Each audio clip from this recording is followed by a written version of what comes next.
भगवान शंकर का भक्त बनना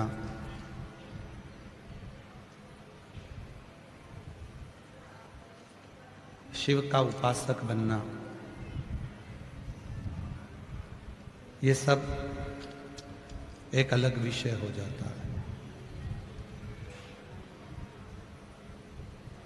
पर शिव महापुराण की कथा कहती है, भगवान शंकर की पवित्र कथा वर्णन करती है, आप शिव के भक्त बनो या ना बनो, वो आपके ऊपर निर्भर है।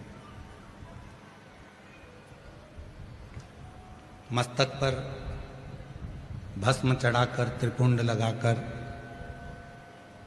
आप जनमानस के सामने भगवान के भक्त कहलाओ ना कहलाओ, आपके ऊपर निर्भर है। पर शिव महापुराण की कथा कहती है कि कहीं पर भी रहो और कैसे भी रहो, किसी भी रूप में, किसी भी घड़ी में, किसी भी पल में, कपड़े कोई से भी हों, स्वरूप कैसा भी हो, पर दिल हर पल हर श्वास शिव में लगी रहना चाहिए, शिव का स्मरण करना चाहिए।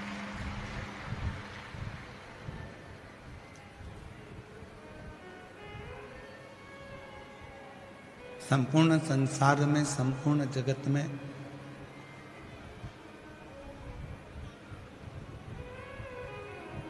आज एक होड़ लगी हुई है। लंबे लंबे बाल बढ़ा लो, बहुत सारा त्रिपुंड लगा लो, बहुत सारी माला पहन लो,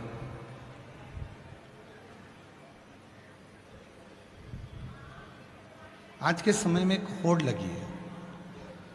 नकली नकली बाल भी मिलने लगे बड़ी बड़ी जटा बनाने के लिए। पर यदि भगवान शंकर की पवित्र कथा का स्मरण आप करेंगे और पूरी शिव पुराण को उठाकर आप देखेंगे,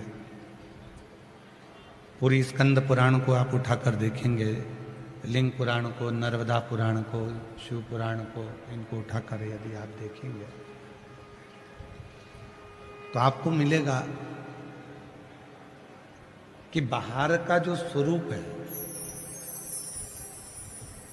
हमारे बाहर का जो स्वरूप है, वो भले बदले ना बदले, पर शिव पुराण में लिखा है कि अपने भीतर को बदलने का प्रयास करो। तुम्हारे बाहर के स्वरूप से बाहर की आवाज अंदर आ रही है, पर अंदर की आवाज अंदर नहीं आ रही है। और आवाज क्लियर करो, डीले कम खोल के। तुम्हारे बाहर के स्वरूप से हो सकता है कि दुनिया रीझ जाए, पर परमात्मा को रिझाने के लिए बाहर का स्वरूप काम नहीं आता। भगवान को रिझाने के लिए बाहर के स्वरूप की जरूरत नहीं पड़ती। भगवान को रिझाने के लिए केवल भीतर का कोई स्वरूप, जिसमें केवल एक परमात्मा से लगाव हो, विश्वास हो, श्रद्धा हो, भक्ति हो और दृढ़ता हो।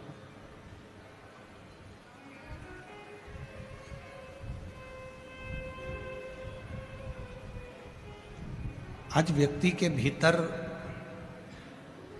धन की कमी नहीं है, उसके पास में संपदा बहुत ज्यादा है। धन कम नहीं है, उसके पास में पैसे की कमी नहीं है।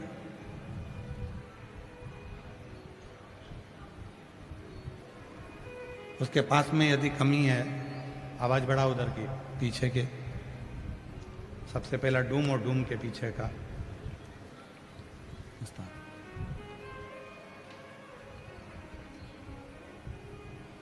आज के व्यक्ति के पास में धन की कोई कमी नहीं है, संपदा की कोई कमी नहीं है, पर उसके पास यदि कमी है तो मन की शांति की कमी,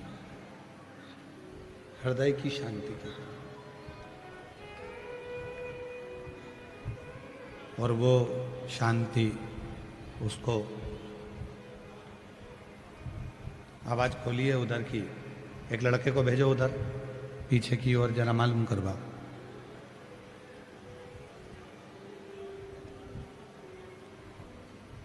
धन तो ढेरों है, संपदा ढेरों है, वैभव ढेरों है, फैक्ट्रियां ढेरों है, संपदा भरी पड़ी हुई है, पर मन की शांति नहीं। और शिव महापुराण की कथा क्या कहती है? शिव पुराण की कथा कहती है कि कितना भी कमाना, कितना भी वैभव कमाना, कितना भी धन कमाना, पर थोड़ी देर अपनी अर्धांगिनी के साथ बैठकर, अपने बच्चों के साथ बैठकर, अपने माता पिता के साथ बैठकर, अपने परिवार के साथ बैठकर 2 क्षण भगवान शिव की अविरल भक्ति को धारण करना।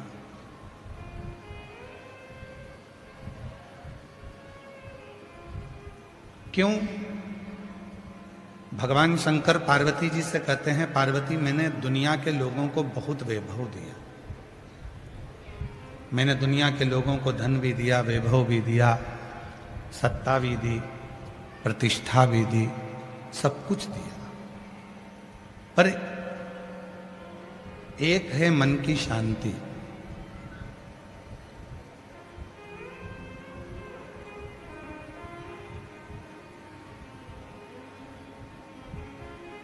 एक है मन की शांति। शिव जी कहते हैं वो मन की शांति को मैंने अपने पास में रखा, और जो मेरे पास में आता है, जो कुछ देर मेरे पास आकर बैठता है, शिव कहते हैं उसको मैं हृदय की शांति प्रदान कर देता हूं। हृदय की शांति, आत्म शांति उसको दे। और मिलता है सच्चा सुख केवल भगवान तुम्हारे चरणों में, भगवान तुम्हारे चरणों में मिलता है सच्चा सुख केवल भगवान तुम्हारे चरणों में, भोलेनाथ तुम्हारे चरणों में। ये जो मन की शांति है, जो हृदय की शांति है, जो चित्त की शांति है, शिव के चरणों में प्राप्त होती है, राम के चरणों में प्राप्त होती है, कृष्ण के चरणों में प्राप्त होती है, भगवान के चरणों में प्राप्त होती है। ये जो मन की शांति है, ये भगवान के चरणों में मिल जाती है, परमात्मा के चरणों में मिल जाती है। और इस शांति को पाने के लिए आपको बहुत दूर जाना नहीं है।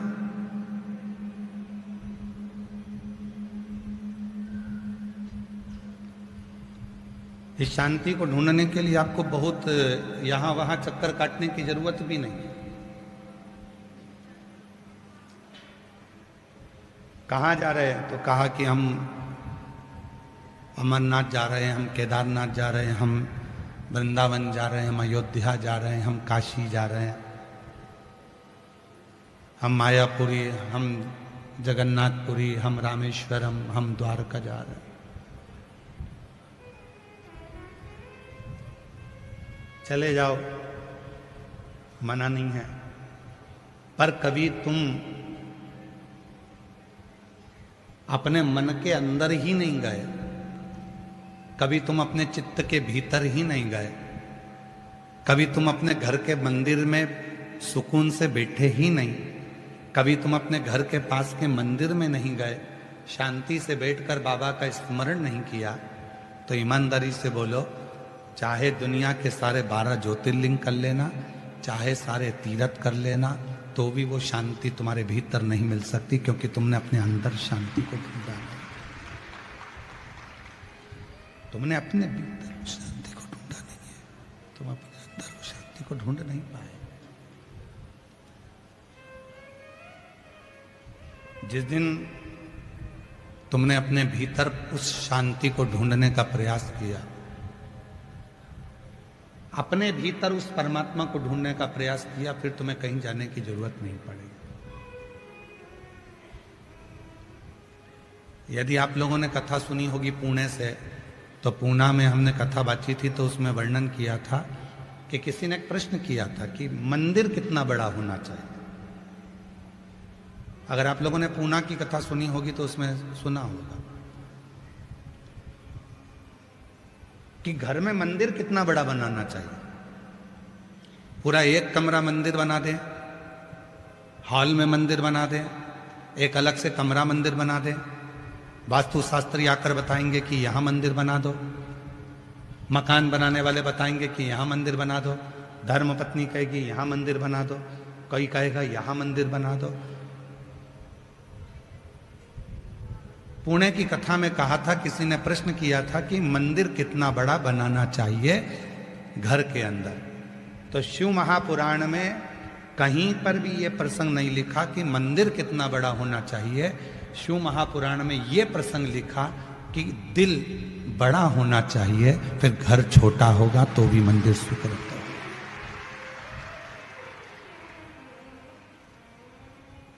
और तेरी पूजन को भगवान बना मन मंदिर, तेरी पूजन को भगवान बना मन मंदिर।